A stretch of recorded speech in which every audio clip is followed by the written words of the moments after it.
তাকদীরের ভালো মন্দ, এখানে জাস্ট অল্প কিছু কথা বলছি। কিছু কিছু বিষয় আছে তাকদীরে যেগুলো কনস্ট্যান্ট ফিক্স, এগুলো কখনো পরিবর্তন হবে না।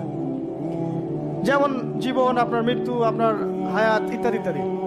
কিছু বিষয় আছে যেগুলো ঝুলন্ত, মুআল্লাকা, এগুলো ভালো কাজ দিয়ে পরিবর্তন হয়, দোয়া দিয়ে পরিবর্তন হয়, নেকির কাজ দিয়ে, তাকওয়া দিয়ে পরিবর্তন হয়। যেমন কেউ যদি আত্মীয়তার সম্পর্ক বজায় রাখে, তার রিজিক বাড়বে, তার হায়াতে বরকত হবে। এই যে কোরআনের কথা বললাম, কেউ যদি কোরআন বেশি বেশি তেলাওয়াত করে, কোরআন নিয়ে বেশি বেশি গবেষণা করে, তার হায়াতে রিজিকে বারাকা আসবে। কেউ যদি প্রতিবেশীর খোঁজ খবর নেয়, পিতা মাতার সেবা করে, মা না থাকলে খালার সেবা করে, তারও বারাকা আসবে। কেউ যদি বেশি বেশি দোয়া করতে থাকে, আল্লাহর কাছে প্রচুর দোয়া করে, খালি দোয়া আর দোয়ার উপর থাকে, দেখবেন ও বিপদ আপদে কম পড়বে। আর বিপদ আপদ আসলেও দেখবেন আল্লাহ পাক গায়েবী মাদাতে দেখবেন কোনো না কোনো ভাবে তাকে সেভ করে ফেলছে। কারণ দোয়া দিয়ে তাকদীর পরিবর্তন হতে পারে। আর কিছু বিষয় কনস্ট্যান্ট, এগুলো পরিবর্তন হবে না।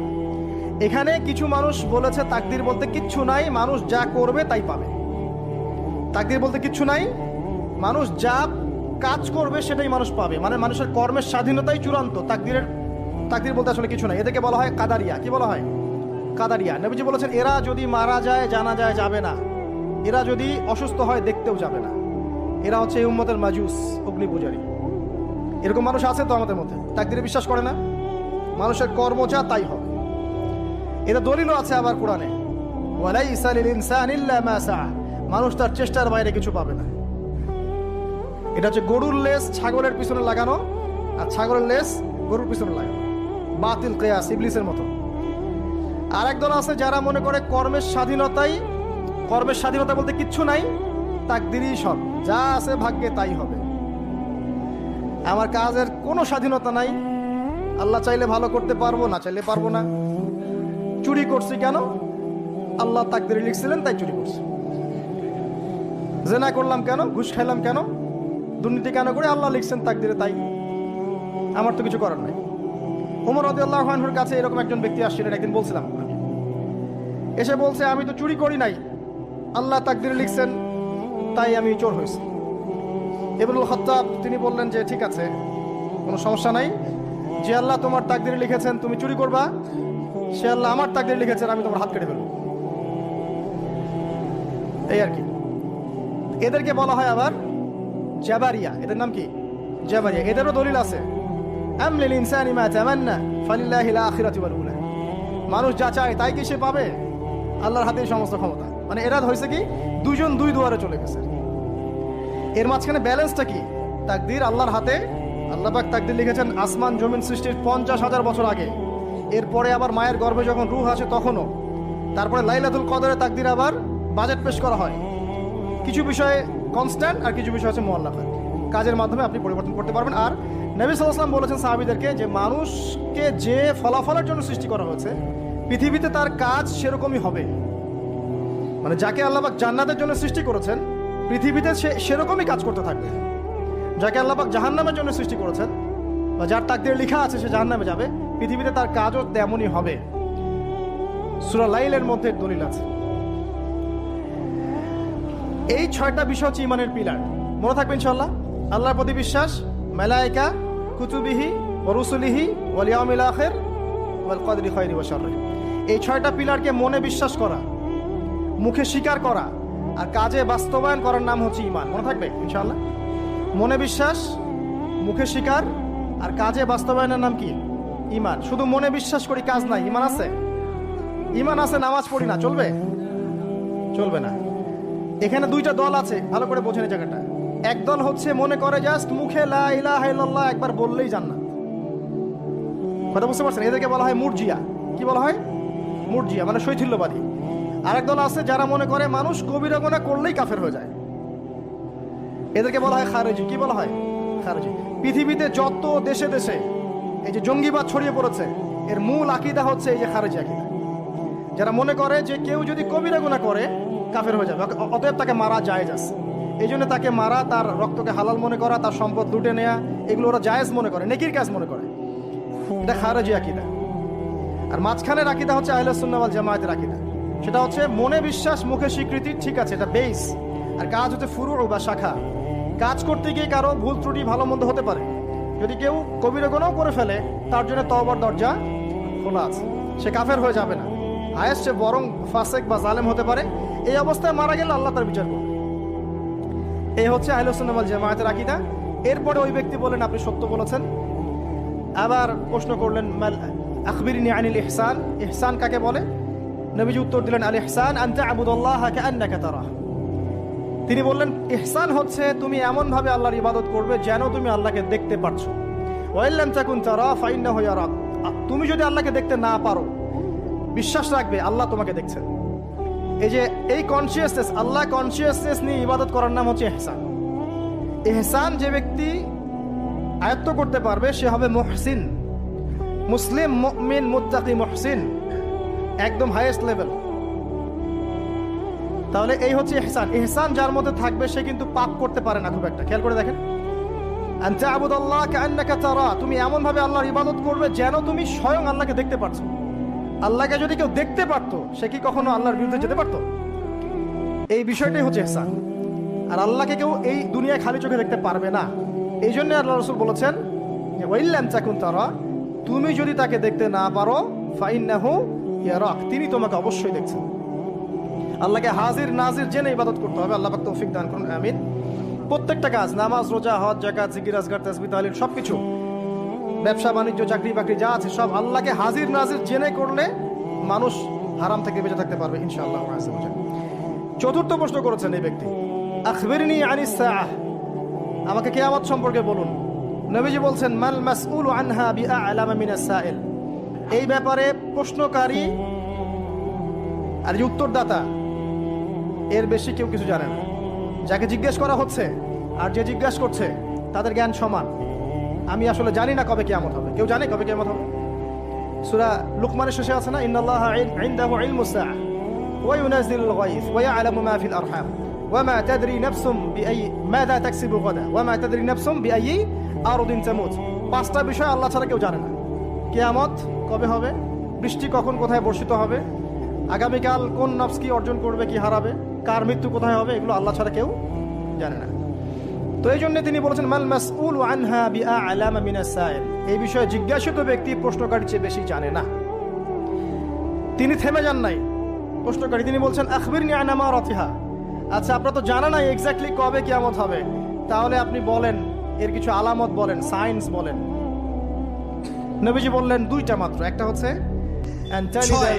আউযু বিকালিমাতিল্লাহি তাম্মাতি মিন শাররি মা খালাক, এই দোয়াটা আউযু বিকালিমাতিল্লাহি তাম্মাতি মিন শাররি মা খালাক, তিনবার, সকালে 3, সন্ধ্যায় 3, 6।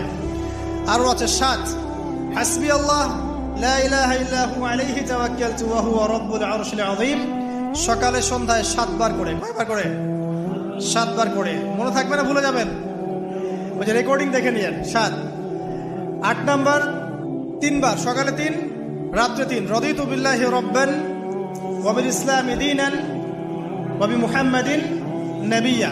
8। 9 দরুদ শরীফ, আল্লাহুম্মা সাল্লি আলা মুহাম্মাদ ওয়া সাল্লিম, এতটুকু, আল্লাহুম্মা সাল্লি আলা মুহাম্মাদ ওয়া সাল্লিম, অথবা আল্লাহুম্মা সাল্লি ওয়া সাল্লিম আলা নবিয়িনা মুহাম্মাদ, সকালে 10, রাত্রে 10। আর একটা হচ্ছে সূরাতুল কাফিরুন। কোন সূরা? সূরা কাফিরুন, রাত্রে বেলা পড়বেন। এছাড়া আরো অনেক আমল আছে যেগুলো এক লেকচারে বলা সম্ভব না। এই আমলগুলো নিয়মিত করলে, এই যে চোখ লাগা বলেন, আর এই বদনজর বলেন, আপনার জিন শয়তানের অনিষ্ট বলেন, বা তাবিজ কবজ বলেন, এই যে বানটোনা বলেন, কবিরাজের তন্ত্র মন্ত্র বলেন, ঠিক আছে, দৃশ্য অদৃশ্যের কোনো অনিষ্ট ইনশাআল্লাহ তাআলা আপনার কোনো অনিষ্ট করতে পারবে না ইনশাআল্লাহ। মনে থাকবে। আর সর্বশেষ কথা হচ্ছে নিজের বাসায় কোরআন তেলাওয়াত বাড়িয়ে দিবেন। সূরা বাকারা, সূরা আলে ইমরান ছাড়বেন না। কোন সূরা? সূরা বাকারা, সূরা আলে ইমরান। সূরা বাকারা, আলে ইমরান যে বাসায় তেলাওয়াত করা হয় শয়তান সেখান থেকে পালিয়ে যাবে ইনশাআল্লাহ। ঠিক আছে? আল্লাহ পাক আমাদের সবাইকে এই আমলগুলোর মধ্য দিয়ে রাতকে এনজয় করার তৌফিক দান করুন, এবং এভাবেই আমাদের জীবনের প্রতিটা রাতকে উপভোগ করার তৌফিক দান করুন। আর একটা দোয়া শিখাই দেই ইনশাআল্লাহ, এই দোয়া করলে রিজিক তো বাড়বেই ইনশাআল্লাহ। আপনার যত ঋণ আছে ইনশাআল্লাহ আল্লাহ পাক শোধ করে দিবেন। বিশ্বাস করলেন না? এই দোয়া শিখাই দিচ্ছি, এজন্য আমাকে হাদিয়া দেওয়া দরকার, স্পেশালি আমাকে এখন হাদিয়া দেওয়া দরকার। এটা গুরুত্বপূর্ণ দোয়া শিখাই দিচ্ছি। আলী রাদিয়াল্লাহু আনহু বলেছেন, কোন ব্যক্তির যদি পাহাড়ের সমানও ঋণ থাকে, এই দোয়া যদি আমল করে, আল্লাহ পাক ওই ঋণও শোধ করে দিবেন ইনশাআল্লাহ। ঋণ কেমন জানেন? ওই যে এখন মানুষ ঋণ নিচ্ছে 1 কোটি টাকা ব্যাংক থেকে, 2 কোটি টাকা ব্যাংক থেকে, হ্যাঁ, কত বছর, 10 বছরের জন্য, 20 বছরের জন্য বাড়ি করছে, তাই না?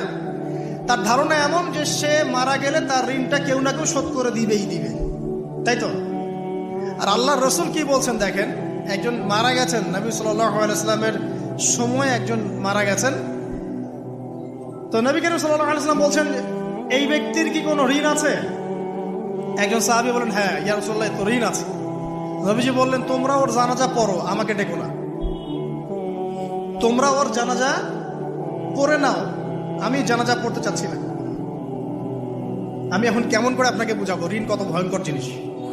আপনি যে ব্যাংক থেকে 3-4 কোটি টাকার লোন নিয়ে রাখছেন, লাখ লাখ টাকা লোন নিয়ে বসে আছেন, দিব্যি সুখে বসে আছেন, এমন চিন্তায় যে আপনার মৌত হবে না। আর নবী সাল্লাল্লাহু আলাইহি ওয়াসাল্লাম সময়ে একজন মারা যাচ্ছেন, তিনি বলছেন তোমরা জানাজা পড়ে নাও, আমি জানাজা পড়তে চাচ্ছি না। মানে ঋণগ্রস্ত ব্যক্তি জানাজাও তিনি পড়তেন না। তারপরে একজন এসে বললেন, ইয়া রাসূলুল্লাহ, আমি তার ঋণ শোধ করে দিব, তার যা ঋণ আছে আমি শোধ করে দিব। তখন নবী এসে জানাজা পড়লেন সাল্লাল্লাহু আলাইহি ওয়াসাল্লাম। তো আপনার এই কোটি কোটি টাকা ঋণ শোধ করার লোক তো রেডি আছে নাকি? আছে না? সমস্যা নেই, আপনার জানাজা পড়া হবে। কারণ হুজুরকে আপনি 5,000 টাকা দিবেন, হুজুর জানাজা পড়াই দিবে, কোনো সমস্যা নেই। তারপরে আপনার মিলাদও হবে, আপনার একটা বড়সড় দোয়াও হবে ইনশাআল্লাহ। কিন্তু আল্লাহ পাক বলেছেন, শহীদ, আল্লাহর পথে যুদ্ধ করে শহীদ হয়েছে, এই ব্যক্তির আত্মাও ঝুলে থাকে যতক্ষণ পর্যন্ত না তার ঋণটা শোধ করা হয়।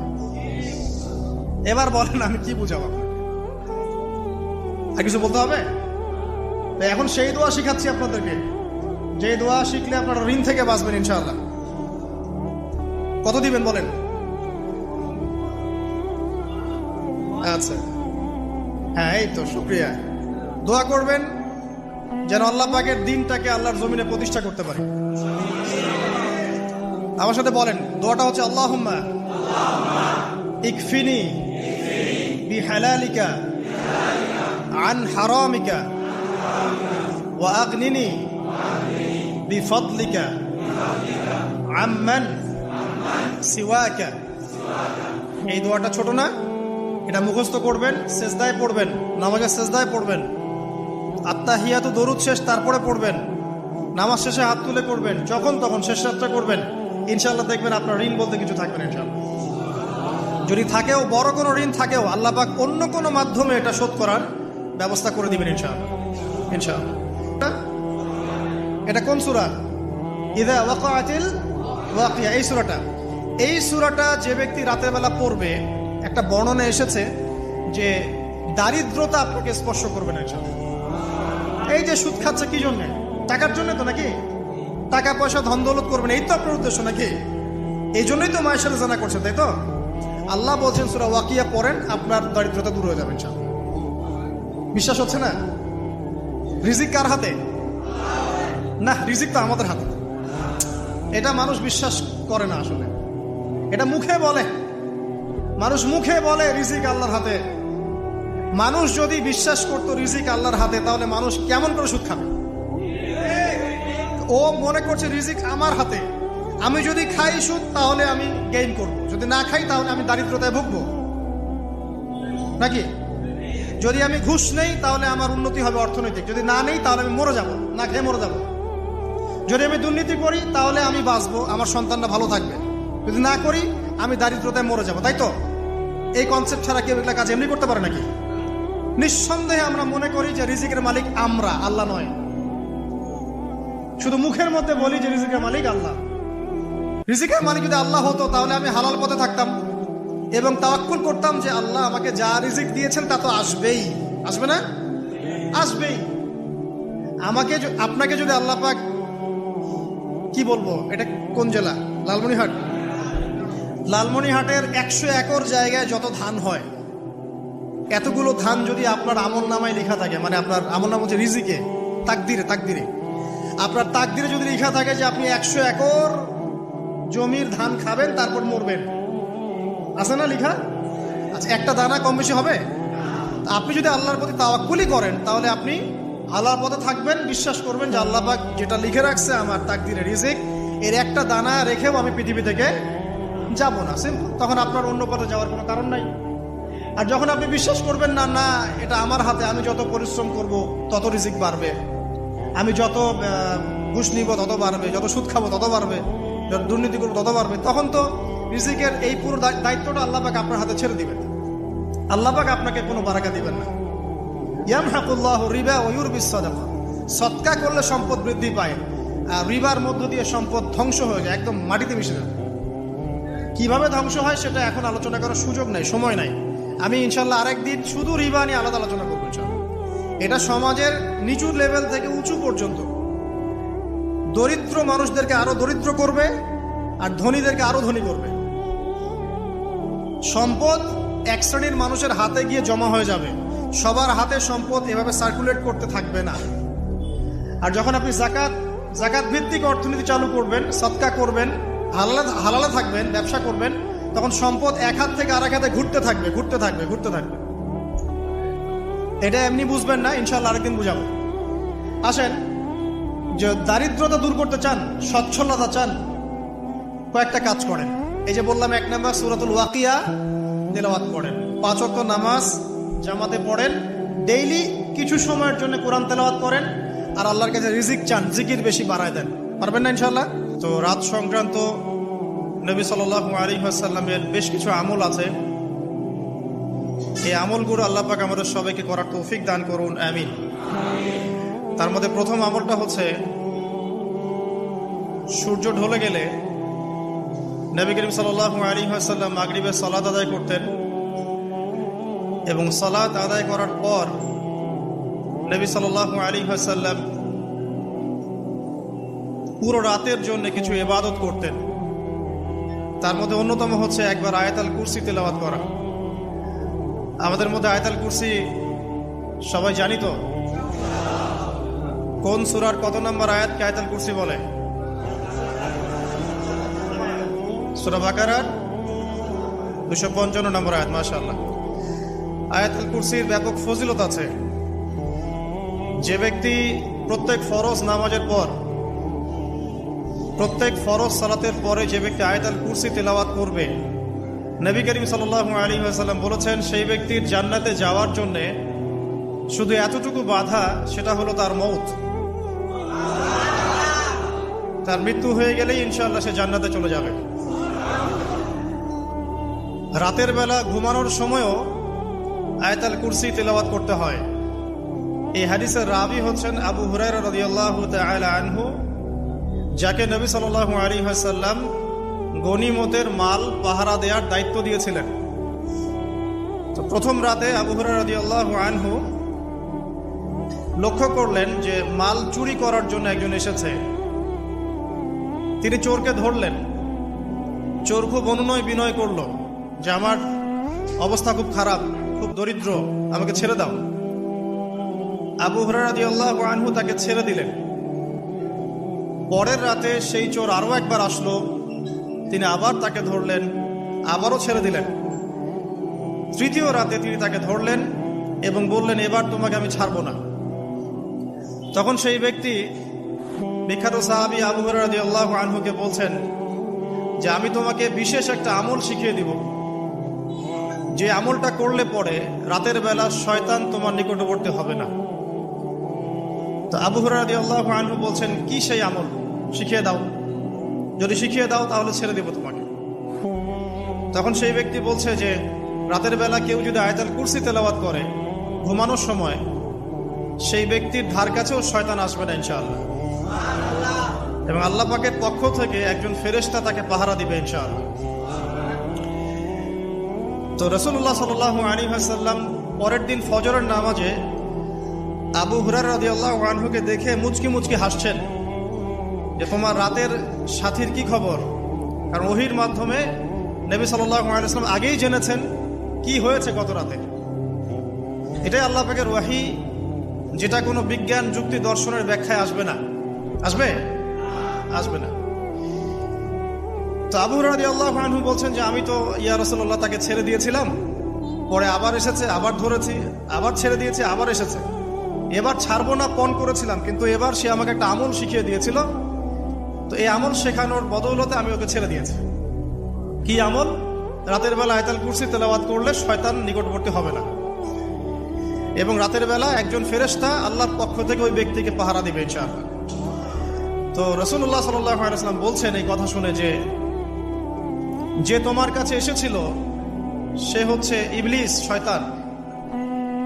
সে যতগুলো কথা বলে তার বেশিরভাগ কথাই সে মিথ্যা বলে, তবে এই কথাটা সে সত্য বলেছে। তার মানে আয়াতুল কুরসির ফজিলত কে জানিয়ে দিল? তাহলে জ্ঞান যদি সত্য হয়, জ্ঞানটা যদি সত্য হয়, মানে আল্লাহ এবং তার রাসূলের দলিল থাকে সেখানে, তো সেই সত্য জ্ঞানটা নেয়ার ব্যাপারে কোনো প্রতিবন্ধকতা থাকবে না। যে কোনো ব্যক্তি এমন কোনো কথা বলুক যেটা কোরআন এবং সুন্নাহর সাথে মিলে গেছে, এই কথা নিতে কি কোনো আপত্তি আছে? নাই। আর যে কোনো ব্যক্তি যত বড় আলেম হোক আর স্কলার হোক আর বুদ্ধিজীবী হোক না কেন, তার কথা যদি কোরআন সুন্নাহর সাথে না মেলে, সেই কথা কি আমরা গ্রহণ করব? এই সহজ কথাটা মেনে নিলে কিন্তু মুসলিমদের মাঝে কোনো ইখতিলাফ থাকে না। তারপরেও হয়তো কিছু মতপার্থক্য থাকবে, সেটা ইসলামের সৌন্দর্য, সেটা ইসলামের সৌন্দর্য। যেমন আপনি ফজরের আগে বেতরের নামাজ পড়ছেন, তাহাজ্জুদের নামাজ পড়ে বেতরের নামাজ পড়ছেন, তারপরে 2 রাকাত সুন্নত পড়ছেন, তারপরে ফরজ পড়ছেন, ঠিক আছে? এই আমলটা নবী সাল্লাল্লাহু আলাইহি ওয়াসাল্লাম কর্তৃক স্বীকৃত এবং সুন্নাহ। এখন কেউ যদি ঘুমানোর আগেই বেতের নামাজ পড়ে ফেলে, ঘুমানোর আগেই সে বেতের নামাজ পড়ে ফেলে, শেষ রাত্রে যদি নফল নামাজ পড়ার সুযোগ হয় পড়লো, পরে সুন্নত পড়ে ফজরের 2 রাকাত ফরজ পড়লো, তার আমল কি বাতিল? তো বেতরের নামাজ ঘুমানোর আগে পড়লেও চলে, শেষ রাত্রে পড়লেও চলে। ইসলামের এটা সৌন্দর্য না? সৌন্দর্য। মনে করেন যে আপনি জোহরের আগে, ফরজ নামাজের আগে 4 রাকাত সুন্নত পড়লেন, পড়েন না? আচ্ছা, এটা হাদিস থেকে প্রমাণিত তো? আচ্ছা, কেউ যদি 2 রাকাত সুন্নত পড়ে হবে না? হবে না? এটার হাদিস নাই? আছে। তাহলে এটা সৌন্দর্য না? এটা সৌন্দর্য। কখন এটা আমল করলেন, কখন ওইটা আমল করলেন। আচ্ছা, এরকম বলতে গেলে রাত শেষ হয়ে যাবে আসলে। মানে অসংখ্য আমল আছে যেগুলো ইসলামের সৌন্দর্য। রাসূলুল্লাহ সাল্লাল্লাহু আলাইহি ওয়াসাল্লাম সাহাবায়ে কেরামের যুগে এভাবেই সাহাবীরা আমল করেছে। আর এখন কি হয়েছে, আমরা যে হাতির 7 কানার হাতি দেখার গল্প আছে না? কেউ বলেছে হাতি হচ্ছে খাম্বার মতো, কেউ বলেছে কুলার মতো। আসলে পুরো হাতি সম্পর্কে এদের কারোই ধারণা ছিল না। আমাদের সমস্যা হচ্ছে আমরা ইসলামের অংশ বিশেষকে ফলো করি, এর বাইরে কিছু পেলে আমরা মনে করি সেটা আর ইসলামে নাই। তাই হয় না? আমি যতটুকু জানি বুঝি এতটুকু আমল করি, এর বাইরে যদি কোনো দলিল থাকেও সেটা মানার ব্যাপারে আমাদের আগ্রহ থাকে না। তখনই কিন্তু ইসলামকে নিয়ে আমরা এই যে দলীয়করণে চলে যাই। আর আস্তে আস্তে মুসলিম উম্মার ঐক্যটা নষ্ট হয়। ঐক্য নষ্ট হতে হতে আজকে কি অবস্থাটা দেখতেই পাচ্ছেন। তো আগে ওই জায়গাটা শেষ করি। নবী করিম সাল্লাল্লাহু আলাইহি ওয়াসাল্লাম রাতের বেলা এই আমলটা করতেন। কি করতেন?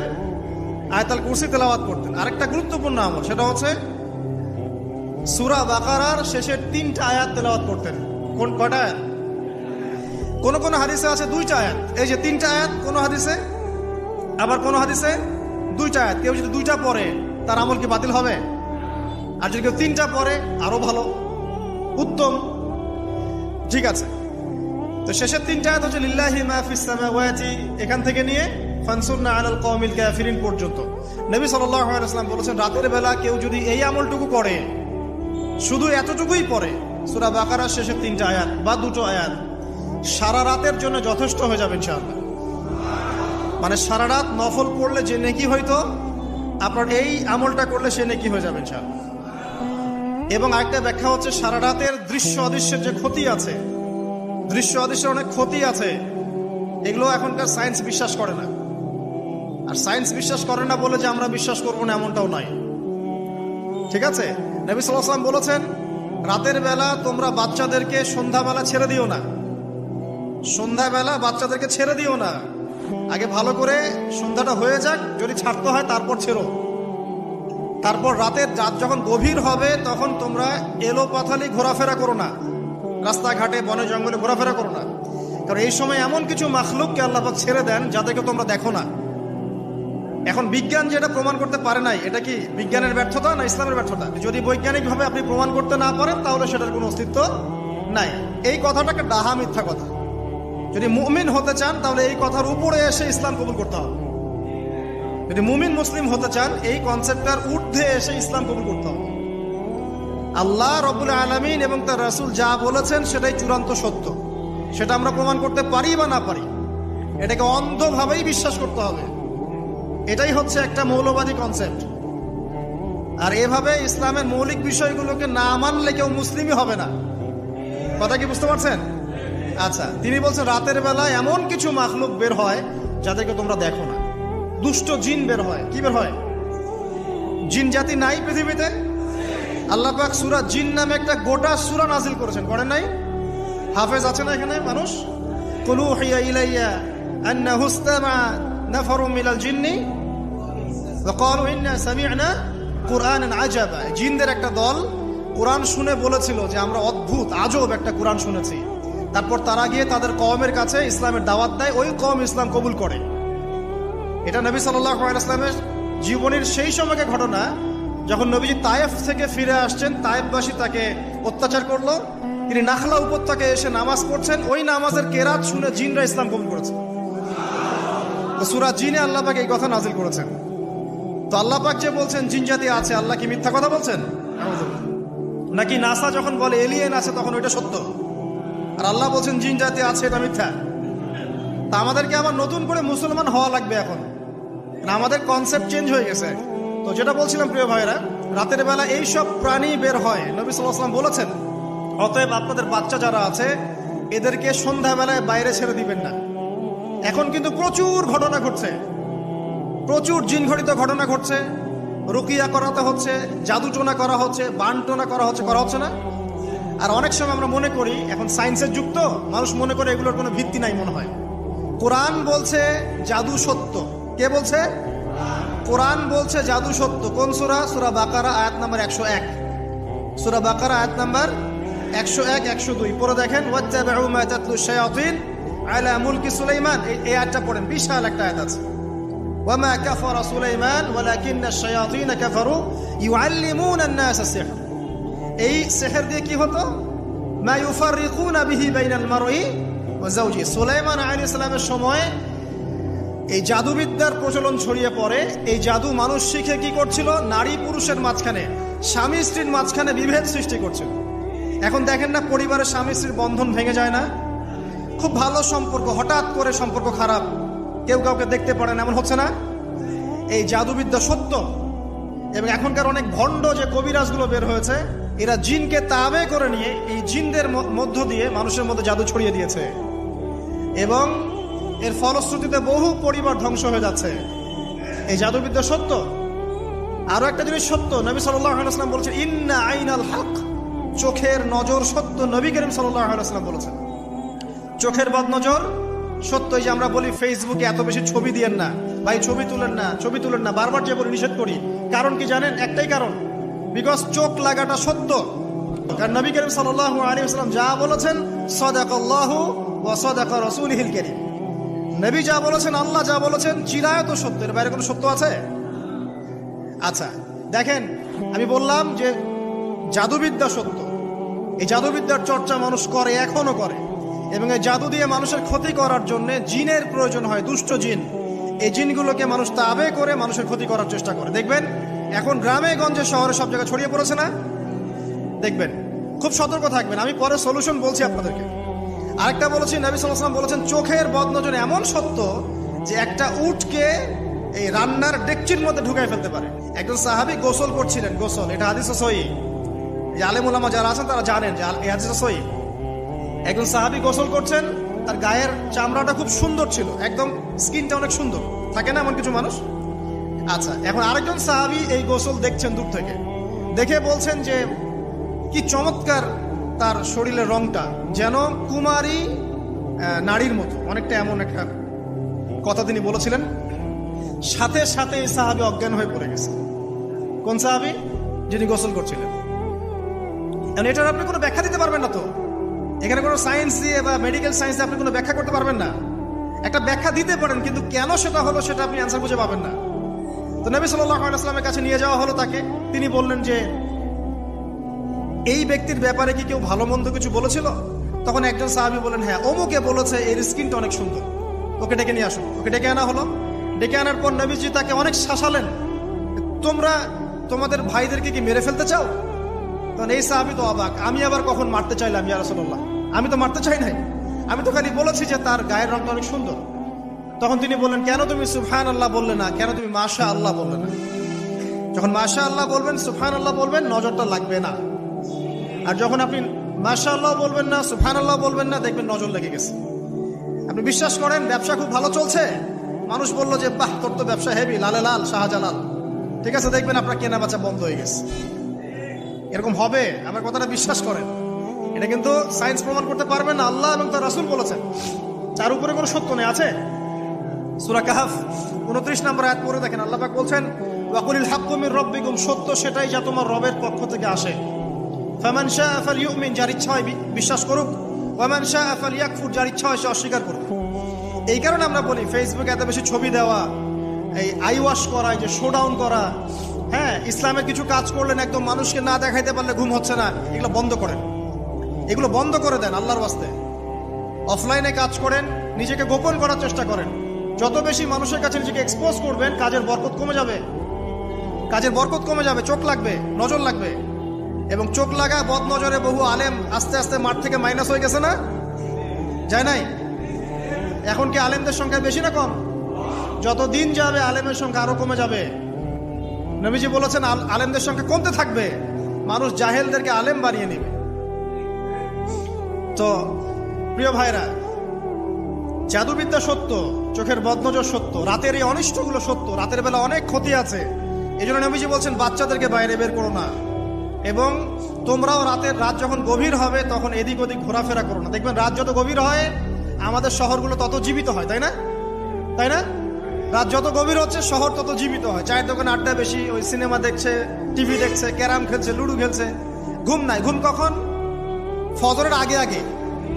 ফজরের নামাজ কিন্তু নাই, ফজরের ঠিক আগে আগে, আবার ওই যে জোহরের নামাজের সময় উঠতেছে। এখন আমাকে বলেন, এরকম জেনারেশনকে দিয়ে কি আসলে ইসলামের কোনো খেদমত হবে? আচ্ছা, নবীজি রাতের বেলা আর্লি ঘুমাতেন। আল্লাহ পাক আমাদের সবাইকে তাড়াতাড়ি ঘুমানোর তৌফিক দান করুন। হ্যাঁ, আপনি ইলম চর্চা করলে রাত জেগে থাকতে পারেন, আপনি যদি জ্ঞান চর্চা করেন রাত জাগতে পারেন, আপনি কোনো গবেষণা করছেন, নামাজ পড়ছেন বা কোরআন হিফজ করছেন, আপনি রাতের আর্লি উঠবেন, এটা আলাদা বিষয়। কমন ভাবে আমাদের এই যে ফেসবুক, ইউটিউবিং ইত্যাদিতে আমরা লিপ্ত থাকি, সারা রাতটা কাটাই আড্ডাবাজি করে, এগুলো বন্ধ করতে হবে। এগুলো বন্ধ না করলে ফিজিক্যালি আমরা সুস্বাস্থ্যের অধিকারী হতে পারবো না। সারা দিনটা আমাদের একটা কি বলবো অলসতার ভাবে যাবে, এবং দিনের বেলা কাজগুলো ব্যাহত হবে। এতে করে আমাদের উম্মার এই পুরো বড় যে তরুণ প্রজন্ম আছে, এদেরকে আপনি সম্পদে পরিণত করতে পারবেন না। তাই এই সিস্টেমটা চেঞ্জ করা দরকার। নবীজি রাতের বেলা এই সূরা বাকারার শেষ 3টা আয়াত তেলাওয়াত করতেন। আমরা করবো ইনশাআল্লাহ। আরেকটা আমল বলে দেই, নবী করিম সাল্লাল্লাহু আলাইহি ওয়াসাল্লাম রাতের বেলা সূরা মুলক তেলাওয়াত করতেন। কোন সূরা এটা? কোন সূরা? তাবারাকাল্লাযী বিয়াদিহিল মুলক। কয়টা আয়াত আছে? 30টা আয়াত আছে। নবীজি বলেছেন সাল্লাল্লাহু আলাইহি ওয়াসাল্লাম, এই সূরা আপনাকে কবরের আযাব থেকে বাঁচাবে ইনশাআল্লাহ। কবরের আযাব থেকে তো ভাই বাঁচা খুব সহজ নাকি? আমাদের মধ্যে এমন কেউ নাই, শোনেন, আমাদের মধ্যে এমন কেউ নাই, আলেম জালেম, মুফতি মুহাদ্দিস, রাজনৈতিক নেতা, পলিটিশিয়ান, বিরোধী দল, তারপরে যে সরকার দল, যে আছে না কেন, কবরের শাস্তি ফেস করবে না এমন একটা মানুষ নাই, কেউ নাই পৃথিবীতে। এই যে আপনি দেখছেন ওই যে কি ইসরায়েলের প্রধানমন্ত্রী, ওই রাশিয়ার প্রধানমন্ত্রী, ওই চায়নার সভ্যতা, পশ্চিমা সভ্যতা, এমন কেউ নাই পৃথিবীতে এখন যাকে কবরের শাস্তি ভোগ করতে হবে না। আছে? আর আমাদের তো ভাই কবরে সবাই সাথে যাবে না, গার্লফ্রেন্ড যাবে না, বাপ মা ভাই বোন সবাই যাবে না। একজন ব্যক্তি সুদ খাচ্ছে, জিজ্ঞাসা করে দেখেন কেন খায়, বলবে তার সন্তানের জন্য খায়, তার বউয়ের জন্য খায়, তার মা বাবাকে দেখতে হবে তাই খায়, তাই না? একজন ব্যক্তি ঘুষ খায়, বলবে আমার পরিবারের জন্য খাই। একজন দুর্নীতি করছে, পুকুর চুরি করছে, বলবে দুর্নীতি করছে আমার পরিবারের জন্য খাই, পরিবার ভালো থাকবে। সবার একই এক্সকিউজ যে পরিবার যেন ভালো থাকে। আমার সন্তানরা যেন ভালো থাকে, আগামী প্রজন্মের জন্য কিছু রেখে যেতে পারি, তাই না? এরকম একটা মানুষও কি আপনার সাথে কবরে যাবে? তাহলে এই বোকা মানুষ কেন বোঝে না যে আপনার কবরে আপনাকেই যেতে হবে? তাহলে আপনি কি কারণে, অন্যের কারণে নিজের পরকাল নষ্ট করছেন? অন্যের সুখের জন্য আপনি আপনার পরকাল নষ্ট করছেন। সুদ খাচ্ছেন, দিব্যি মায়ের সাথে জানা করছেন। আপনাদের এলাকায় নাকি সুদের সমস্যা অনেক বেশি। কয়েকটা হাদিস বলে দেই, আমি ওদেরকে আক্রমণ করতে আসি নাই, আমি শুধু তাদেরকে 3টা হাদিস শোনাতে এসেছি। 1 নম্বর হাদিস শোনেন। আল্লাহর নবী মুহাম্মদ সাল্লাল্লাহু আলাইহি ওয়াসাল্লাম বলেছেন, সুদের পাপের 73টা শাখা আছে। কয়টা? কোন হাদিসে 70টাও আছে, কোন হাদিসে 73টা আছে। বলছেন যে সবচেয়ে নিচের শাখাটা হচ্ছে, সুদের পাপের সবচেয়ে নিচের শাখা হচ্ছে যে যেন কোনো ব্যক্তি তার মাকে রেপ করলো, তার মাকে ধর্ষণ করলো। 1 দিরহাম যে ব্যক্তি সুদ খায়, সহিহ বুখারীতে আরেকটা হাদিস এসেছে, সে যেন 36টা মেয়েকে ধর্ষণ করলো। চ্যালেঞ্জ করবেন? নবীজি বলেছেন, 1টা দিরহাম যে ব্যক্তি সুদ খায়, দিরহাম মানে কি? রৌপ্য মুদ্রা। এটা এখন দেখতে পারবেন না, জাদুঘরে আছে, কাগজের মানি সব। এক সময় ছিল দিরহাম। কি ছিল? ওই যে বিখ্যাত একজন খলিফা ছিলেন হারুনুর রশিদ, নাম শুনেছেন? বলা হয় যে হারুনুর রশিদ আব্বাসী খলিফাতের সময় ছিলেন উনি। বলা হয় যে উনি প্রতিদিন 1000 দিরহাম মানুষকে দান করতেন, আর দৈনিক 100 রাকাত নফল নামাজ পড়তেন। ওই যে দিরহাম মানে একটা রৌপ্য মুদ্রা।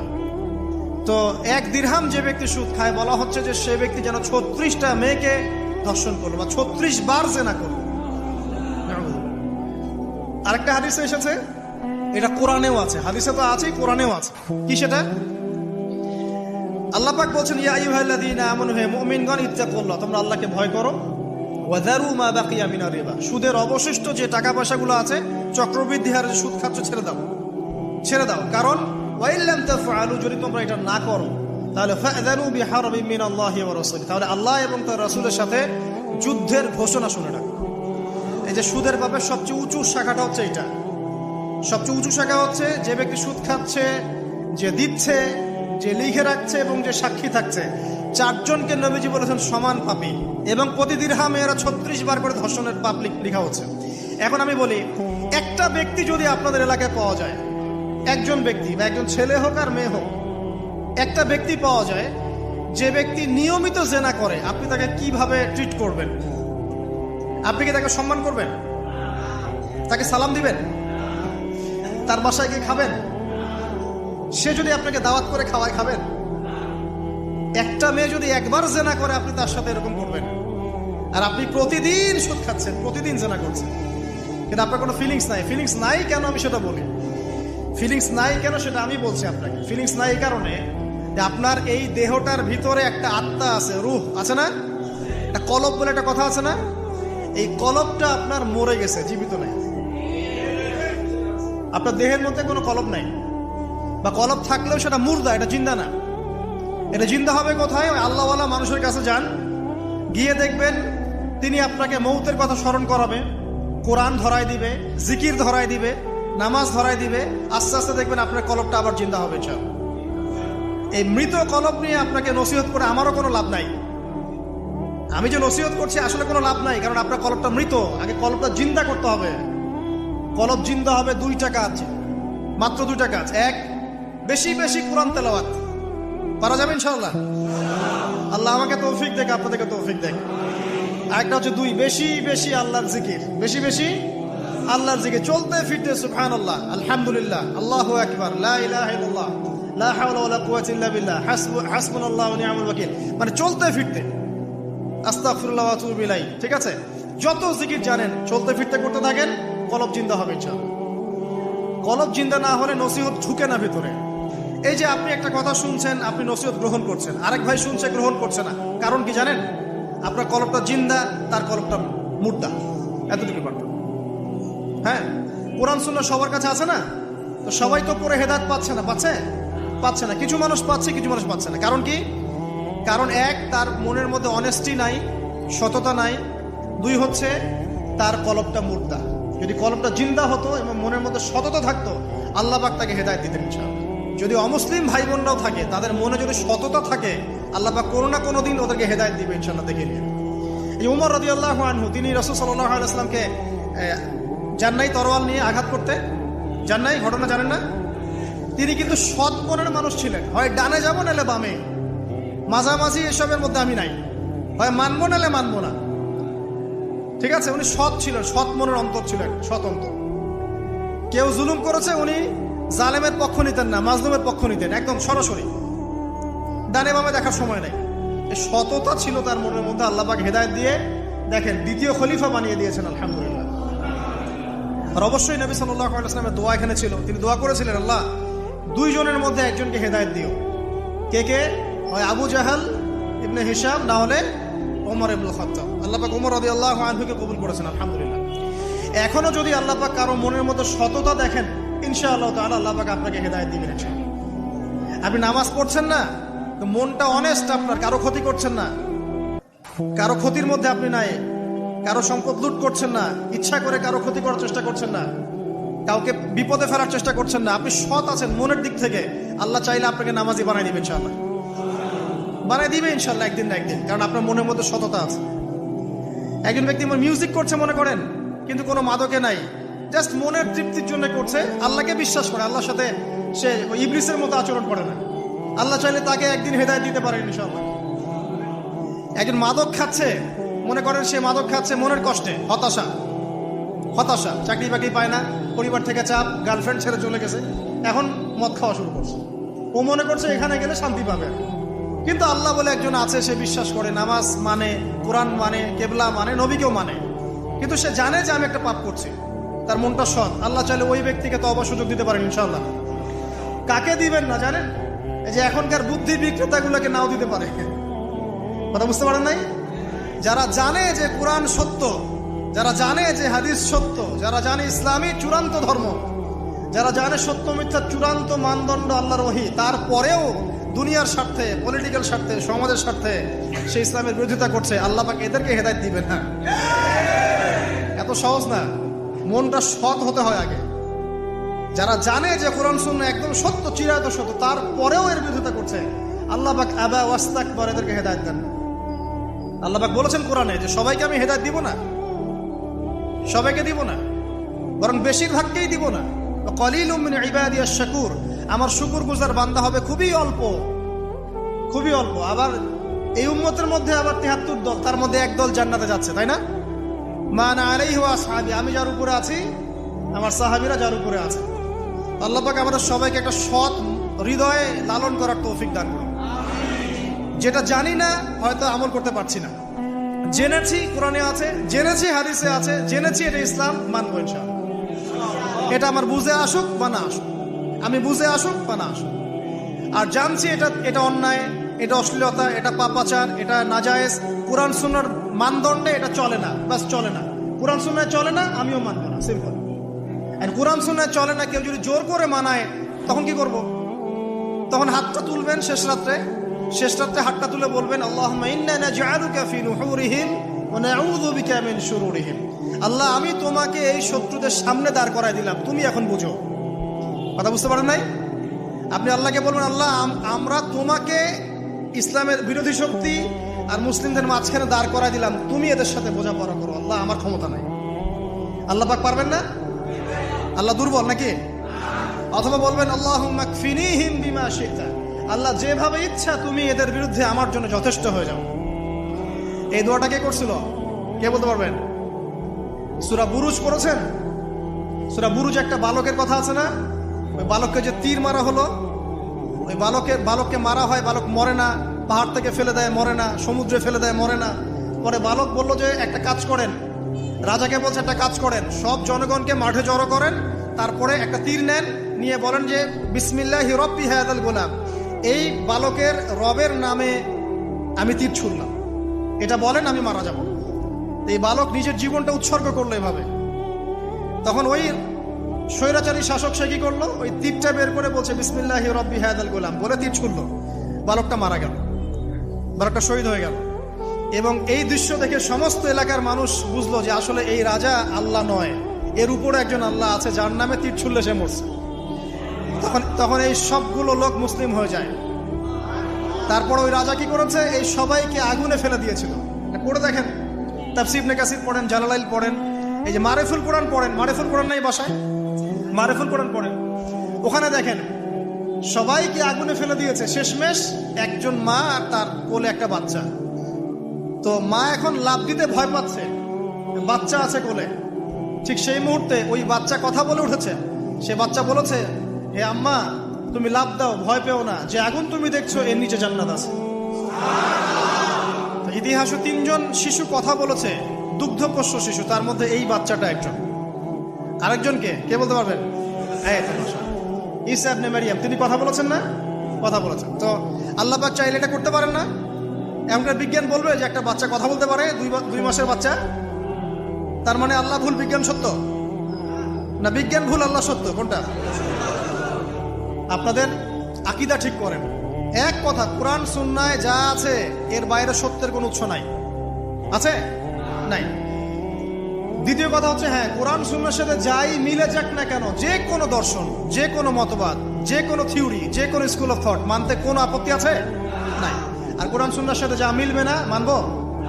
মানবো না। আর মানবো না বললে কি আমরা আক্রমণ করতে যাব? না। আমরা কি করব? আমরা আমাদের মতবাদটা প্রচার করব। ধর্মে কি বাড়াবাড়ি আছে? জোর করে মুসলিম বানাতে হবে? হবে না। আমরা ইসলামের দাওয়াতটাকে যুগোপযোগীভাবে বিজ্ঞান দিয়ে, দর্শন দিয়ে, দলিল প্রমাণ দিয়ে মানুষের সামনে উপস্থাপন করব। যারা গ্রহণ করার করবে, যারা করার না করার করবে না। লাকুম দীনুকুম ওয়ালিয়া দিন, তোমাদের দিন তোমাদের, আমার দিন আমাদের। আল্লাহ নবীকে আল্লাহ পাক বলেছেন, ফাযাক্কির ইন্নামা আনতা মুযাক্কির, তুমি উপদেশ দাও, তুমি শুধুমাত্র উপদেশদাতা। লাস্তা আলাইহিম বিমুসাইতির, তুমি কারো প্রতি দারোগা নও। জোর করে চাপিয়ে দিতে হবে না ইসলাম। দিতে হবে? হবে না। আল্লাহ পাক আমাদের সবাইকে পরিপূর্ণ ইসলাম পালন করার তৌফিক দান করুন, আমিন। অনেক গভীরে চলে আসছি, আসেন আবার রাতে চলে আসি। রাতটা কিভাবে এনজয় করতে হয় এটাই আমাদের আজকের লেকচারের টপিক। মানে আমরা কিন্তু জীবনটাকে অনেক বোর মনে করছি না? এই যে ব্যবসা বাণিজ্য, চাকরি বাকরি, বিবি বাচ্চা, পরিবার, অনেক অনেক যন্ত্রণা, নাকি অনেক সমস্যাই না? কিন্তু আল্লাহ পাক ইসলাম দিয়েছেন কিন্তু জীবনটা উপভোগ করার জন্য। কি জন্য?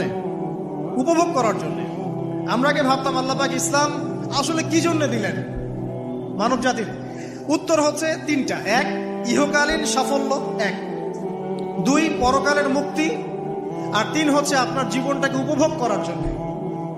আপনি জীবনটাকে ইসলাম দিয়ে যেভাবে উপভোগ করতে পারবেন, অন্য কোনো বিষয় দিয়ে পারবেন না।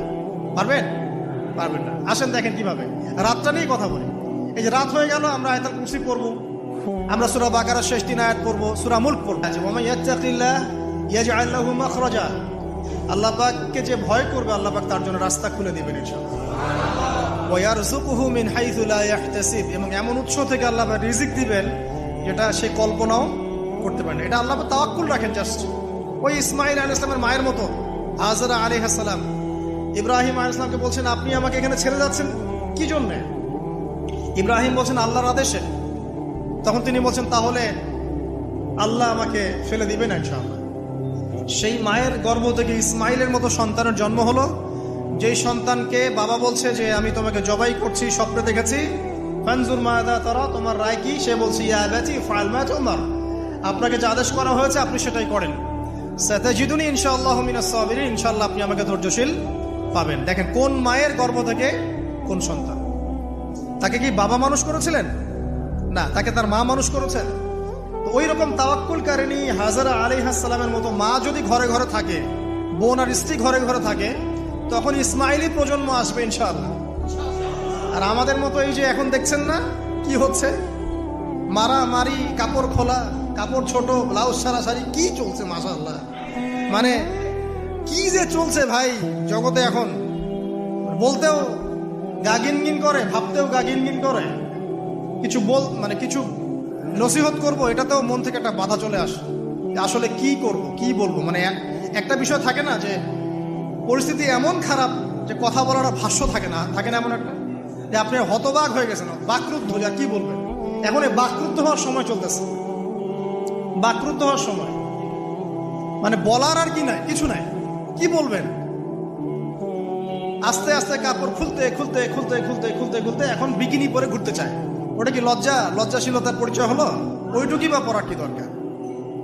আশ্চর্য একটা বিষয়। মানুষকে দেখেন, মেয়েরা কলেজে পড়তে গিয়ে মেয়েরা কি করতেছে এখন দেখেন। কলেজে পড়তে গিয়ে মেয়েরা কি করতেছে দেখেন, আর আপনি আপনার মেয়েকে কলেজে ওখানে পড়তে পাঠাচ্ছেন, ওখানে হোস্টেলে রাখছেন, যেখানে একটা মেয়েকে নবী সাল্লাল্লাহু আলাইহি ওয়াসাল্লাম মাহরাম ছাড়া সফর করতে নিষেধ করছেন, সেখানে আপনি আপনার মেয়েকে কোন শিক্ষায় শিক্ষিত করার জন্য রাতের পর রাত সেখানে কাটাচ্ছেন? তারা নিজেরাই বলছে যে মেয়েদেরকে ফোর্সফুলি যৌন কাজে বাধ্য করা হচ্ছে। মানে ইজ্জত চলে যায়, যাক ভাই আমার সার্টিফিকেট চাই, বিষয়টা নাকি ইজ্জত যাক, কতজন আমার সাথে কি করে করুক, বাট আমার একটা সার্টিফিকেট চাই, একটা অনার্সের একটা মাস্টার্সের সার্টিফিকেট চাই। এটা দিয়ে আমি বিসিএস ক্যাডার হব, এটা দিয়ে আমি প্রাইমারি স্কুলের টিচার হব, এটা দিয়ে আমি জাতি গঠন করবো নাকি? পরে এরাই তো আপনার ঘরে বউ হিসেবে আসবে। মানে আপনার কি অবস্থা?